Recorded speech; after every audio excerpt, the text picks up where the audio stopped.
नमस्ते छात्रों, आज हम पढ़ने जा रहे हैं नेशनलिज्म इन इंडिया। हमने पिछले चैप्टर्स में पढ़ा है कि किस प्रकार से ब्रिटिश लोगों ने भारत को कॉलोनाइज किया था। शुरुआत जो होती है वो व्यापार से होती है, ट्रेड से होती है।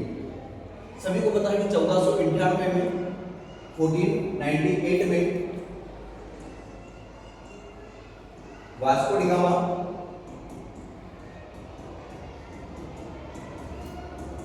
भारत के साथ यूरोप का व्यापार के लिए एक नए रास्ते की खोज करता है और 1498 में वो भारत के कालीकट बंदरगाह पे उतरता है। इसी के साथ बाकी यूरोपीय देश जितने भी थे उनका भी आगमन भारत में शुरू हो जाता है। पुर्तगालियों के साथ साथ फ्रेंच आते हैं, ब्रिटिश आते हैं और डच लोग आते हैं। इसके बाद में चारों कंपनियों में से ब्रिटिश जो ट्रेडर्स हैं वो भारत में 1600 में ईस्ट इंडिया कंपनी की शुरुआत करते हैं।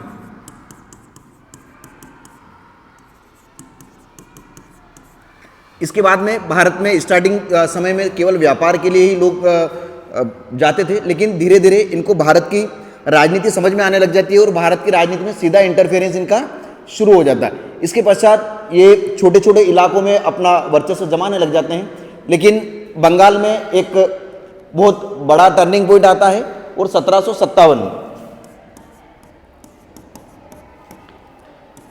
प्लासी नामक जगह पर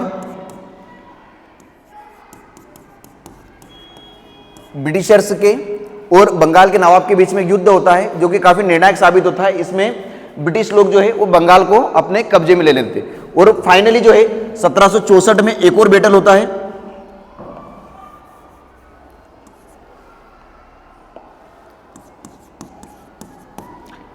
जिसको हम बक्सर की लड़ाई बोलते हैं।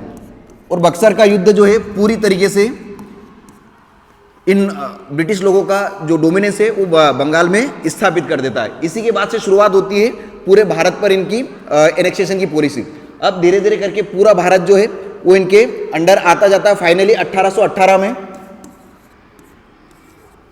मराठों के साथ इनकी एक संधि होती है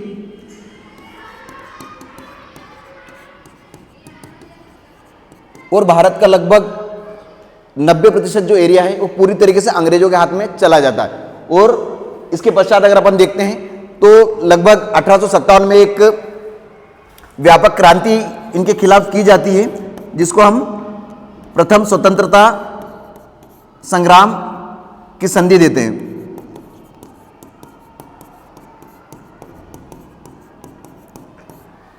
प्रथम स्वतंत्रता संग्राम के बाद में ब्रिटिश लोग जो है भारत में थोड़े से और चेंजेस लेके आते हैं और भारतीय लोगों को कैसे भी करके वो अपना गुलाम बनाकर रखते हैं। लेकिन अब जैसे जैसे समय बढ़ता है भारत में भी जो राष्ट्रवाद है उसका जन्म होने लग जाता है। भारत के बहुत सारे जो महापुरुष हैं या रिफॉर्मर्स कहें या क्रांतिकारी कहें, सारे लोग जो है मिलकर के भारत में एक नई क्रांति की कोशिश करते हैं। और ये जो प्रेरणा मिलती है इनको यूरोप से, फ्रांस से मिलती है। फ्रांस में जिस प्रकार से जितनी क्रियाएं हो रही थी या जितने सिद्धांत आ रहे थे, इक्वेलिटी का हो गया या फ्रीडम ऑफ स्पीच का हो गया, सारे सिद्धांत वो भारत में भी लागू करना चाहते थे।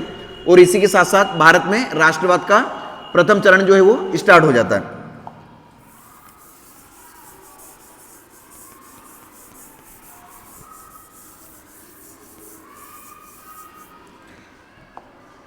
इस बीच भारत में थोड़े से जो चेंज आते हैं उनके बारे में अपन बात कर लेते हैं। 1889 की जो तिथि है काफी महत्वपूर्ण है।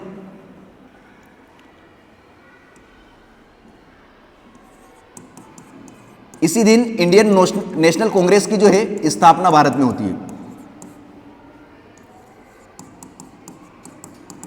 इंडियन नेशनल कांग्रेस की स्थापना का जो श्रेय है वो एक आंग्ल अधिकारी को जाता है, जिसका नाम था A.O. ह्यूम।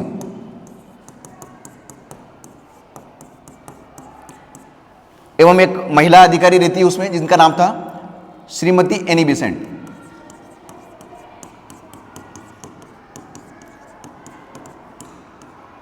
ये दोनों मिलके भारत में इंडियन नेशनल कांग्रेस की स्थापना करते हैं और भारत में एक पॉलिटिकल पार्टी की यथावत स्थापना हो जाती है।